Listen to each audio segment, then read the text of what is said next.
Dear Shelby, my sweet girl, every time your brothers pray for you, they pray that you'll grow and get stronger. That is my prayer too. Sometimes in our neighborhood, the kids will all run around and play together.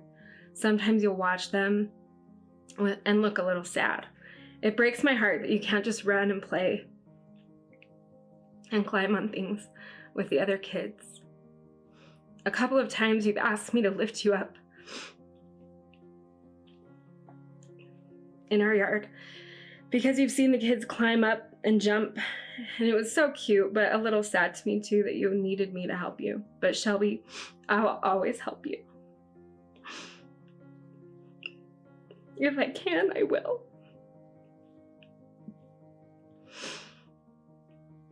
I'm hoping that seeing the other kids play and wanting to join in will be good for you, and that it will motivate you to work hard, because you need to. You'll always need to work hard to do things that are easy for other kids. I wish it could be easy for you too. But having the challenges that you do are going to make you and me stronger. You are such a special girl. My mind can't really comprehend and explain the love I have for you. I hope you always know that you're loved. You bring so much happiness to our family. Landon and Mason adore you. The three of you laugh all the time, and they're constantly competing for your attention and to be the one to make you laugh. Our family is definitely better with you in it. I love you more than words, Mom.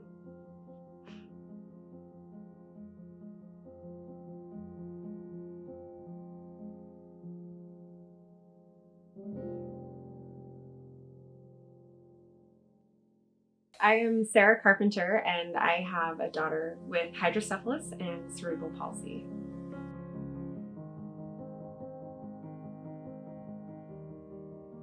When I was in the hospital before Shelby was born, it was really scary. I knew I was going to have a baby early. I didn't know when, and I know that that's never a good thing.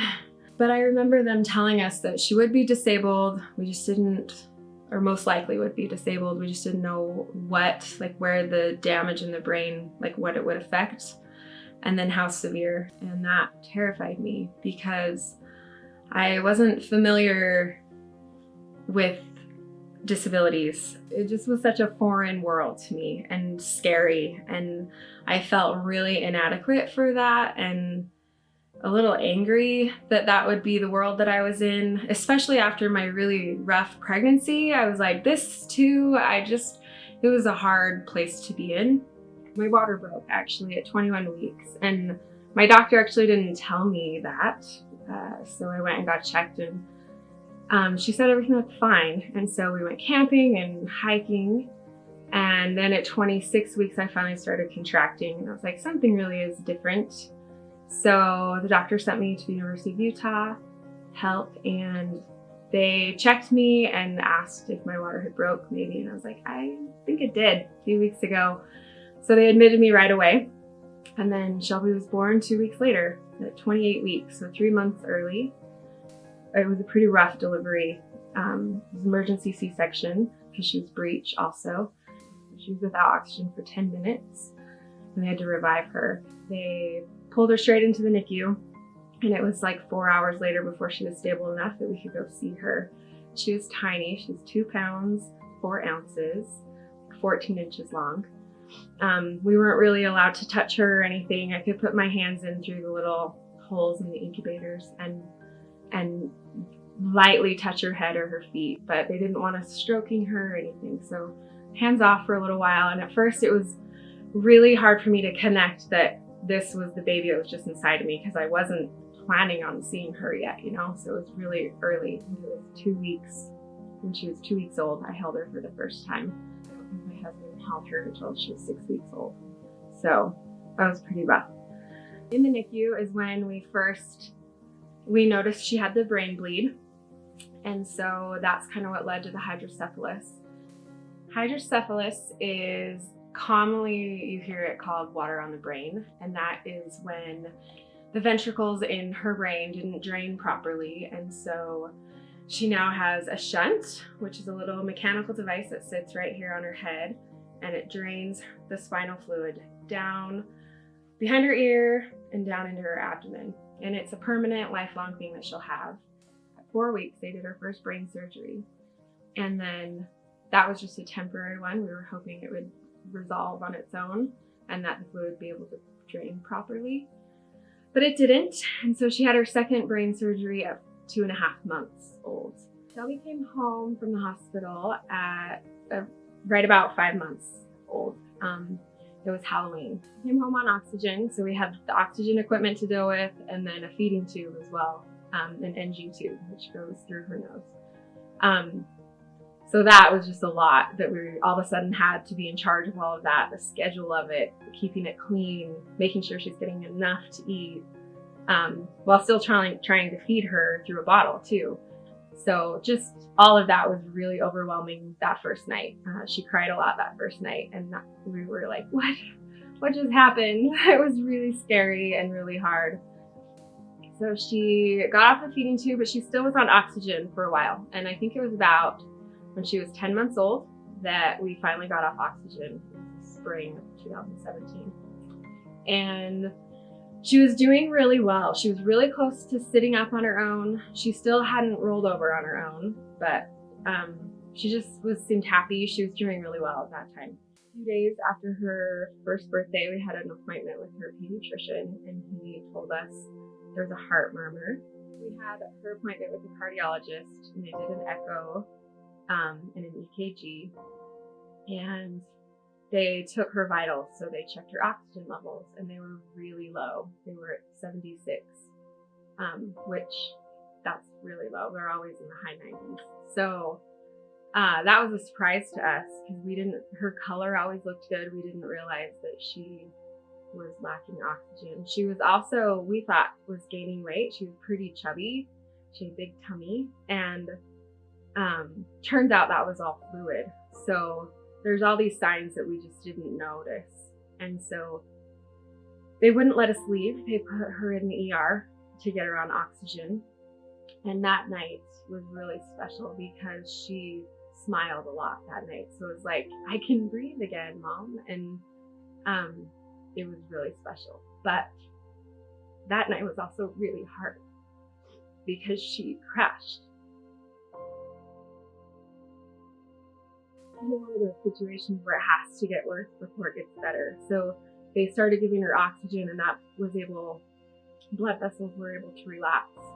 And so then kind of the floodgates were open to the condition that she had, which is pulmonary hypertension.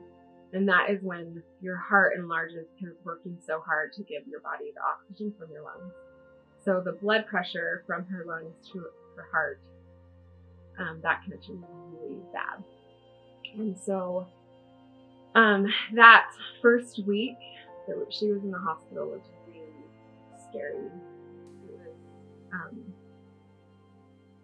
every day it seemed like something worse happened, and she eventually was intubated again and put in a coma, medically induced coma for a week, and on all sorts of medications and words like heart failure, and making sure that we knew how serious this was and to prepare ourselves. Like, those were things that were said to us, and it was awful. It was such a hard time. The hospital stay for pulmonary hypertension was really scary, but she did recover from that. She's a little fighter, and she shows me that we can be happy through difficult things, because there was a time when she had like breathing tube stuff all over. She was back on a feeding tube during that hospital stay, and they call them no-nos. They're boards that they Velcro onto the kids' arms so they can't pull at the tubes and everything. So she had no-nos on her arms, still had IVs in and things like that, and she was playing with a toy and smiling and happy. So I remember looking at her thinking, you know, if she can smile through everything she's been through, then so can I. It was crazy. But the cool thing that happened through all of that is Shelby was herself again. So she was happier, and she would kick and Like when she'd lay on the ground, she'd kick and move her arms more than she ever had in her whole life. She rolled over like a week after she got home for the first time. So it was really neat to see that she was better, that her lungs were better, and all of this was helping her. Less than a year later, she was back in the hospital for a couple of weeks, this time for RSV. Because of those weak little lungs, she gets a cold. She just can't recover from it. And so she was back on oxygen.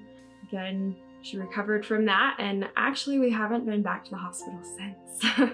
So she's doing really well. So about a year ago, we finally got the diagnosis of cerebral palsy. We kind of always expected that we would get that, but it's nice to finally get a diagnosis because then you get access to the resources. And so we were set up with physical therapy at Shriners. We were set up with AFOs, which are the braces for her ankles and calves, so she can start to get stronger.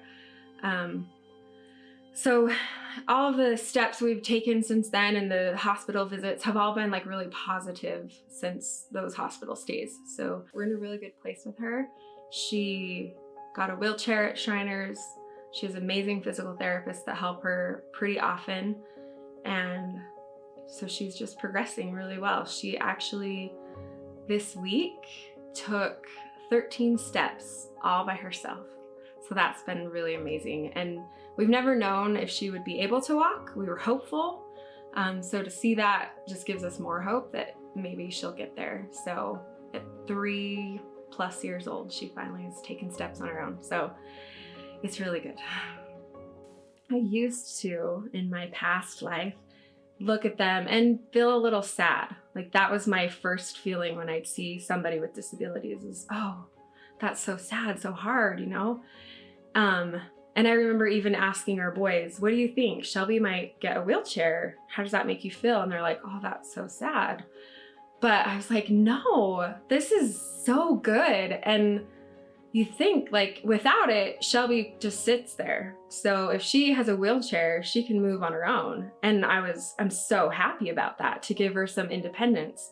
So now my thought when I see someone in a wheelchair is not just sadness at first. It's, that's awesome. Look what they can do, you know? And I want Shelby to see them and I want her to learn from them. And so just that perspective and shift has been amazing. And then just, I feel drawn to people that have kids with special needs now. And I think part of, like what I mentioned before, that group of people that just understand and love each other, I think that's what that's about. And you just want to give support where you can, because we all know it's hard. We all have different abilities, whether we're considered disabled or special needs or not. We're all different. And so these kids are just differently abled. They can do things in their own way, in their own time. So that's something I like to think about, is that we're all just different and we all just need the same things, love and acceptance, but we're just different. It puts my other trials in perspective to where some things just aren't a big deal to me anymore. When I look at Shelby, you just kind of know what's important and what's not, or at least I'm better. I'm not perfect at that. Sharing Shelby's story is fun for me. I love to be able to tell people about her because she's special and I love her and I'm proud of her. And there's something I think we can all learn from her, is to be proud of whatever accomplishment we make. I mean, she takes one little tiny step and she's cheering and I did it,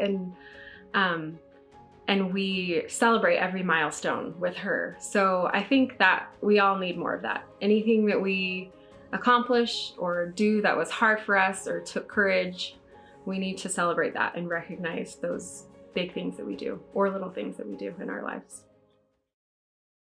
What's Daddy gonna bring you? Blue chips. Blue chips? Are you excited for chips? What's your favorite kind of chip? Blue. Blue chips? Yep. Yep. Thank you. Thank you. Daddy's gonna get some. Do you love chips? Yep. Yep.